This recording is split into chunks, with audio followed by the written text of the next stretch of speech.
Chapter 21, The Hatch. At 7 a.m., I didn't wake up Chloe. She was supposed to be my helper for the day. I bumped her, and instead, I woke up Max. Max, I whispered into the nest where he lay curled up with Ulysses and Batiste. The little kids didn't have hammocks. They slept on crib mattresses set side to side. The three boys looked both feral and adorable, like wolf puppies in a den. Their hair was messed up, and the sheets and blankets were all twisted up. They looked like the wild boys from Peter Pan. Max, I said, shaking him gently. Yeah? Will you be my helper today? Again? Yeah, I said, I owe you. 2 days in a row, you mean? Yeah. Heck yeah, I will, he said as he lurched, still half asleep. To his feet, sorry. As we walked to the kitchen, he pulled on a fleece jacket. It seemed to be getting colder day by day. Maybe that's what happened when the sun's rays are blocked out by a giant metallic cloud. So what's for breakfast? I asked him. Sundays. Like ice cream sundaes? I asked. Exactly. Max, I don't think that's a good idea. We need food, real food, to start the day. Yeah, he said, but still, you do owe me, like you said. Well, Max, you were awfully mean to me yesterday, and you did make me cry. I should have said no, but I shrugged. Okay. Why not? We could serve nuts to put on top or something. We loaded the shopping cart with Sunday accoutrements. You know who has the best Sundays? The Village Inn, Max said. Really? I murmured. My head was aching again. The bruises, from what I'd seen, were even more brutal than the day before. There was some blood in my left eye. To tell the truth, I thought I looked kind of tough. But my head, I needed coffee and Advil. Once, we was eating at the Village Inn and my mom went off to the bathroom, Max said as he tossed a bottle of strawberry syrup into the cart. My mom took forever, and then my dad went off to see what was taking her so long. And they did not come back for the longest time. And I sat there and waited, and the waitress asked me if we wanted dessert, and I said, sure. So then she brought me a banana split like I had asked for, and I ate it. And I was going to share it with my mom and dad, but they took so terrible long, I decided to eat the whole thing up. And then I didn't feel so hot, and I went to the bathroom to look for my dad, and he wasn't even there, so I just went back to the booth, and then the waitress woke me up, and she made me tell her my phone number, and she called my mom, and it turned out they had just plumb forgot me there, and they had gone on home without me. Geez, Max, I said, that's terrible. That ever happened to you? He asked me. Not really, I said. Yeah, Max said. It's 'cause your folks probably don't drink like my folks do. No, not so much, I agreed. But you know what the upside was? Max said. They forgot to charge us for the banana split. I had to hand it to him. That kid could really tell a story. So we laid out the sundae bar. It was pretty impressive. We had 9 flavors of ice cream from vanilla to chocolate mousse tracks. Hot fudge, caramel, butterscotch, pineapple, strawberry. Every type of topping. Crushed Oreos, gummy bears, gummy worms, all the nuts, chocolate chips, butterscotch morsels, white chocolate chips. They're gonna flip, Max said. I agree. Hey, Max, they're not going to believe it. I know, I said. Max, about yesterday. I'm sorry that I yelled at you. That wasn't a nice thing to do. Pshaw, yesterday's over. I never think about yesterday. If I did, I'd be dead meat. He took a maraschino cherry out of the open jar and popped it in his mouth. It seemed to me a pretty good life philosophy, actually, especially with the state of the world ruined as it was.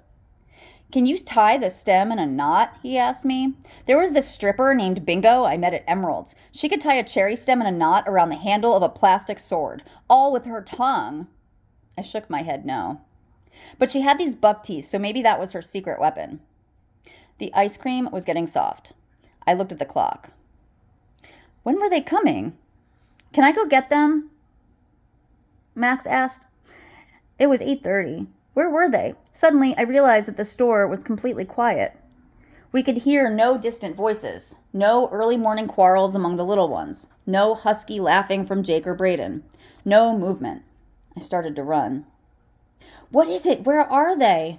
Max yelled as he followed me. The train was completely empty. I spun around. Max ran up to me. Where is everybody? He cried. Shh, I said. and I heard, faintly, sounds coming from the storage room. They're in the back, I told Max. Come on. Just as we reached the doors, Alex came out. Dean, he said, I was coming for you. There's people at the door. I pushed my way through the little kids to the front of the group near the intercom. The screen was a dull gray, with two shapes standing a bit off. Nico. They could be dangerous. Josie. They need our help. Jake. We cannot trust them. Brayden. But they know Mrs. Woolley. It was the last one that caught my attention. What? I yelled. They know Mrs. Woolley? We're going to vote, Nico declared. Wait, I shouted. Somebody tell me what's going on. We were taking the trash to the dump when Henry heard a voice, Josie told me. I came back here and a man was asking us to let him in. Craig Appleton is his name. And he has a friend, Nico interrupted. There's two of them. The friend knew Mrs. Woolley, Brayden added. He's the maintenance guy from the grammar school. Yeah, said Chloe. He fixed the buses and snowblower and stuff. How did they get through the guy? I asked Nico. He looked at me blankly. The guy guarding the store. Now the little kids started asking what guy was guarding the store, and Nico shrugged. I didn't ask. Well, shoot, Jake said. Let's ask him now. So Nico stepped up to the intercom. Excuse me, sir, we have a question for you. One of the shapes stepped up to the intercom. His face was wrapped in layers of some kind of plaid material. Maybe a wool throw rug? Yes, Nico, what's the question? Well, there was a man who was deranged from the compounds. As we understood it, he had sort of decided the store was his and he wasn't letting anyone get... Yes, said Craig Appleton. We had to shoot him.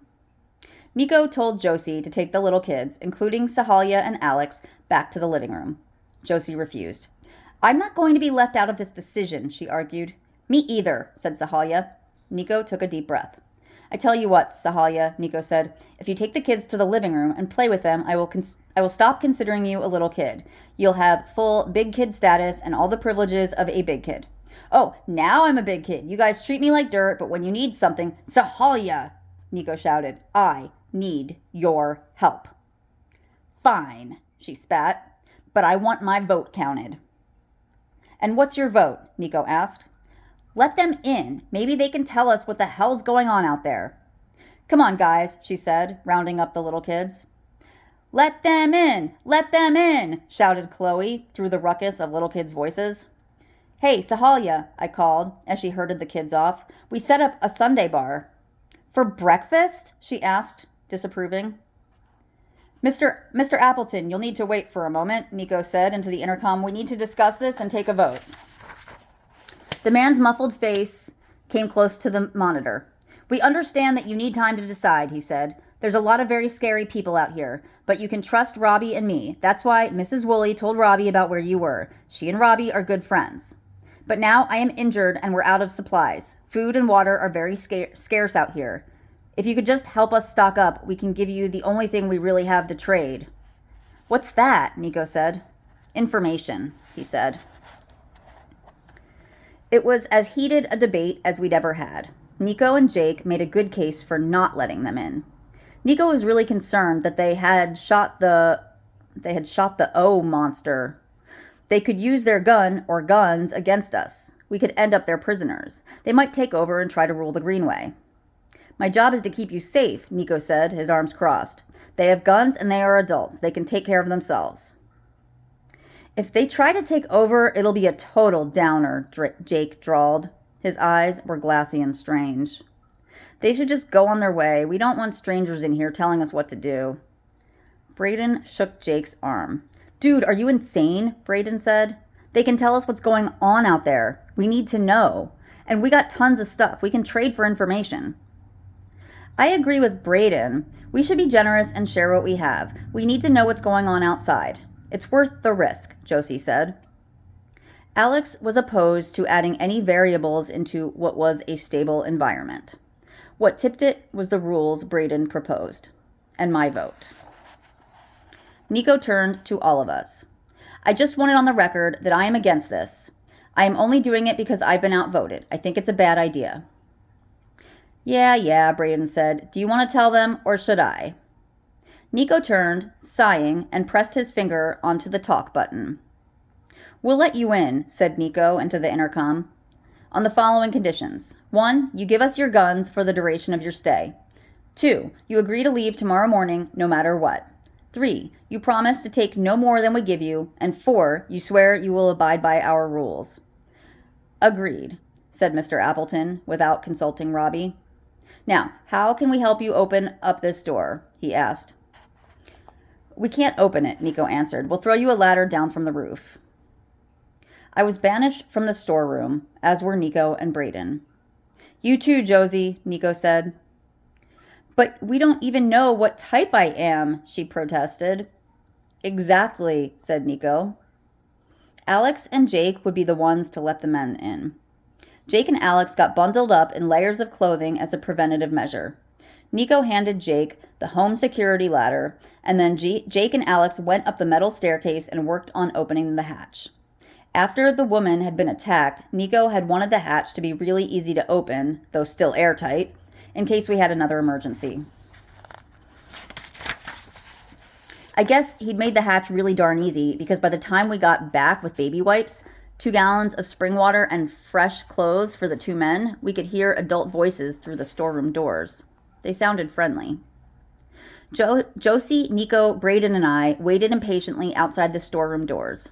Eventually, Alex came out holding 2 handguns. He held each by the grip, barrel facing down, held out away from his body. He held them the way you might hold a couple of dead rats. He also had a fanny pack filled with ammo looped around one shoulder. "Guess what?" he said after he unwound a scarf from his face. "They have a dog, a nice one." "I'll take the guns," Nico said. He held out a 2-gallon Ziploc bag, and Alex placed the guns and ammo in it. Nico wrapped it up neatly and headed off toward the accessories department. To hide them, I guess. I gave Alex the clothes and cleaning supplies to take back into the storeroom. "What are they like?" I asked Alex. He shrugged. "They're acting nice," he said. Then he looked at me. "Wouldn't you?" Sahalia brought the kids over. "I couldn't keep them away any longer," she said. "They're all hopped up on the idiotic amounts of sugar you set out for them." They were pretty wired. They were buzzing around and laughing and shouting and pushing each other and bopping up and down. Then the timbre of Mr. Appleton's voice came through the doors, and they stopped talking. A grown-up's voice. Grown-ups were among us. Caroline and Henry were holding hands, and I saw Max and Ulysses grab onto each other. The door swung open, but it was just Alex again. "They're changing their clothes and tidying up," he told us. "And guess what, you guys? They have a surprise." "What is it? What is it? What's the surprise? Are they staying forever? Are they here to rescue us? Is it anyone we know?" came the questions. Josie motioned for the kids to follow her, and she took them just a little ways back from the door. "The 2 men are here to trade with us," she said. "We are going to give them food and water and let them spend the night here. In exchange, they are going to tell us how things are going outside." But, stammered Henry. He started to bawl. "I want to go home. I want my mommy. I'm tired of waiting and waiting." Josie hugged him and picked him up. "I know, Henry," she said. "You and Caroline have been so patient. But maybe these guys can tell us how much longer we will have to wait." "Come on, guys," she said to the little kids. "You can each pick out a welcome gift for the outsiders." Off they went, chatting and chirping like a little flock of birds. There was manly laughter from behind the doors. Meanwhile, for those of us on the other side, it felt like time had stood still. "Arrgh!" Nico said under his breath. "I hope this wasn't a huge mistake." "It'll be okay," I said. "Mrs. Woolley wouldn't have told them about us if she didn't trust them." Nico sighed and ran his hands through his dark, straight hair. "I will never forgive myself if something happens to one of us," he said. "Never." "Listen up, Scouty," Braden said. "It'll be fine." Chloe came back with 2 Snickers bars. Max and Ulysses lugged 1 big bottle of Gatorade each. Caroline and Henry had picked out some greeting cards. Baptiste had 2 new Bibles. "Well, the welcome wagon's ready," Josie said. And finally, the doors swung open. Mr. Appleton was tall, maybe 6 feet tall, and dressed now in a pair of khakis, a plaid flannel shirt, and a gray pullover sweater, the kind with patches on the elbows. His eyes had red rims, and his nose also was red around the nostrils. Besides that, he looked pale and shaky. He had salt and pepper hair that was cut short and stood up pretty much straight. It was dirty. There was only so much you could do with a gallon of water and baby wipes, but it probably looked a lot better than it had before. He was limping, and there was already some new blood seeping through the khakis. We should have brought medical supplies, I thought to myself. Robbie was a good foot shorter. He was Latino and had a deeply tanned face with crinkle marks around his eyes. Smile lines. His eyes and nose were also red, but he was grinning at us, and he held in his arms an old dog. It was wet, and though Robbie had an awkward grip on it, the dog seemed patient and resigned to the indignity of being held. The dog was of no particular breed. A grayish-brownish colored mutt with a scrunched-up face, white around the muzzle. It had one of those smushed-in faces dogs sometimes have, with one bottom tooth that stuck out over its upper lip. Ugly, but definitely lovable. The kids cheered and oohed and awed at the dog. The dog woofed and wagged its stumpy tail politely. "Everyone," Jake said, "this is Mr. Appleton and this is Robbie." Robbie held the dog up. "And this here is Luna," he said cheerfully. Robbie let the dog down. She came forward to smell our feet. Luna had a length of twine as a leash. We'd soon fix that. Luna would have every pet luxury a Greenway could provide. The little kids pressed forward all at once, offering their gifts. Mr. Appleton duly shook hands and tousled hair and accepted the offerings. Then he seemed to sway, and Robbie held out his arm to support him. "Let's get you to the pharmacy," said Nico. "Or perhaps you could bring some bandages here," Mr. Appleton said as he slumped to the floor.